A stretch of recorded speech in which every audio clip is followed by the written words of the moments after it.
Hello everyone, I welcome you back on train your brain. आज हम बात करने वाले हैं ट्रेडिंग ऑन इक्विटी के बारे में। कैपिटल स्ट्रक्चर के अंदर जब हम बात करते हैं कि जो टोटल कैपिटल है उसमें कितना प्रोपोर्शन हमें डिबेंचर्स का रखना चाहिए और कितना प्रोपोर्शन इक्विटी का होना चाहिए, उसी के साथ में हम आगे बात करते हैं ट्रेडिंग ऑन इक्विटी के बारे में। Trading on equity basically is how much proportion of debentures one should have in the capital structure so as to increase the earnings per share. और हमें पता है कि अर्निंग्स पर शेयर इज कि जो हमारा जो शेयर होल्डर होता है, हम चाहते हैं कि उसकी जो अर्निंग्स है, उसका जो डिविडेंड है वो कॉन्स्टेंटली इंक्रीज होना चाहिए। तो उसी के लिए हम एक पूरी एनालिसिस करते हैं, ईबिट ईपीएस एनालिसिस जैसे बोला जाता है। तो आज हम उसी के बारे में डिस्कशन करेंगे। ट्रेडिंग ऑन इक्विटी को अगर आप डिफाइन करो, it is opting for more of debentures in the capital structure so as to increase the EPS.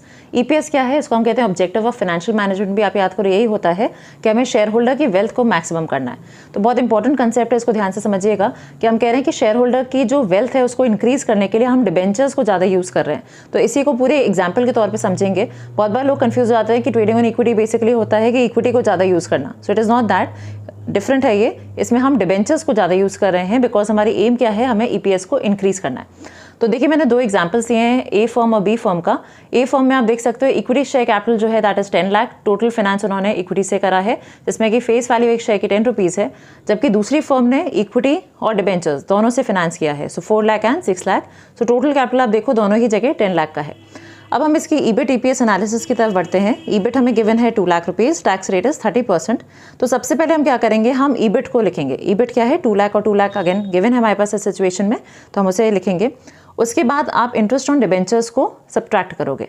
तो ये कितना है? 10% है। अगेन आप देखो, फर्स्ट फर्म पे डिबेंचर्स थे ही नहीं, दूसरी फर्म पे थे। तो हमने क्या किया, 6 लाख पे 10% कैलकुलेट करके 60,000 जो है amount of interest on debentures बनता है। माइनस करने के बाद अब जो अमाउंट आया, this is known as EBT. Why EBT? Because इसमें से हमने इंटरेस्ट को पे कर दिया। तो अब जो हमारा प्रॉफिट है ये, इसको हम कहते हैं अर्निंग्स बिफोर टैक्स। तो वो आया 2 लाख एंड 140 माइनस करने के बाद। Now what will do is we will pay the tax. Tax हमारे पास 30% है और ये जो अमाउंट है ये हम पे करेंगे अपने ईबीटी पे, हम कैलकुलेट करेंगे। तो अब ये प्लीज़ ध्यान रखना। अब जब इसको कैलकुलेट किया आपने 30%, so that amounts to 60,000 and 42,000। और उसको माइनस करने के बाद, सब्ट्रैक्ट करने के बाद, the amount which is left is 140 and 98,000 which is the earnings after tax. इसके बाद हमें टेबल के हमें कैलकुलेट करना होगा नंबर ऑफ इक्विटी शेयर्स। वो हम कैसे करेंगे, हम अपनी टोटल कैपिटल पे जाएंगे। टोटल कैपिटल आप देखो, ए फर्म का टोटल जो है वो इक्विटी से ही रेज किया गया है, जबकि बी फर्म का ओनली 4 लाख रुपीज़ है। तो अब हम इसे डिवाइड कर देंगे उसके फेस वैल्यू से। तो 10 लाख को 10 से डिवाइड किया और 4 लाख को 10 से डिवाइड किया। So we have 1,40,000 as the number of equity shares. अब क्या करना है, अब हमें कैलकुलेट करना है ईपीएस, बिकॉज ईपीएस ही जज ये करता है कि हमारे शेयर होल्डर्स को कितना रिटर्न मिलेगा। तो इसमें हम क्या करेंगे, will put EAT upon number of equity shares. तो आप देखो, मैंने 140 अपॉन 1 लाख किया एंड 98,000 अपॉन 40,000। तो ये अमाउंट हमारे पास आ गया 1.4 एंड 2.45। तो हमने सिचुएशन में ये देखा कि जिस फर्म के पास डिबेंचर्स थे उस फर्म का आप देखो जो अर्निंग्स आई हैं दैट इज 2.45, और जिस फर्म पे डिबेंचर्स नहीं थे उस फर्म का EPS is only 1.4। So is it so कि every time we go for debentures the EPS will increase? To check that thing, we have to first calculate ROI. तो अब आपको ROI कैलकुलेट करना है and ROI is return on investment. तो इसका formula क्या होगा, which is EBIT upon total capital into 100। Okay, तो अब यहाँ पे देखो दोनों ही फर्म्स का हमारे पास जो ईबिट है that is 2 lakh, total capital भी दोनों की 10 लाख है, आप चेक कर सकते हो। तो हमने क्या किया, 2 लाख अपॉन 10 लाख इंटू 100। तो दोनों ही फर्म्स का जो ROI है वो सेम आ रहा है। अब इसे चेक कैसे करते हैं, we see if the ROI is more than IOD। IOD क्या है हमारे पास, that is interest on debentures, जो हमारे केस में यहाँ पे 10% है। तो हम क्या करेंगे, हम डिबेंचर्स से इसे कैलकुलेट करके देखेंगे, डिबेंचर्स के इंटरेस्ट से हम इसे कैलकुलेट करेंगे।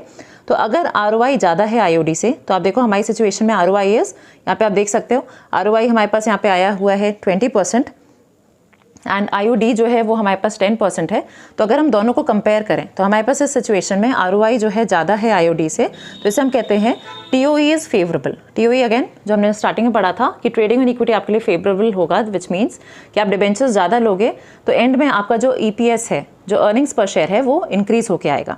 बट अगर उल्टा होता है ऐसा, ROI ज़्यादा नहीं आता है, मान लीजिए कि ROI हमारा सिर्फ 8% आता है, तो अगर ROI कम है IOD से, तो ऐसे में हम कहते हैं trading on equity is unfavourable, या फाइनेंशियल लीवरेज जो है वो अनफेवरेबल है। ऐसे में डिबेंचर्स लेने से आखिरी में आपका अर्निंग्स पर शेयर जो है वो इंक्रीज नहीं होगा। So I hope with the help of the table of EBIT EPS analysis आपको समझ में आया होगा कि ट्रेडिंग ऑन इक्विटी जो है वो क्या होता है, कब फेवरेबल है, कब वो नहीं करना चाहिए एक फर्म को, because not necessary every time whenever we go for debentures so it will lead to increase in the earnings per share. So if you like the video, please do like, share and comment. Take care. All the best. Bye-bye.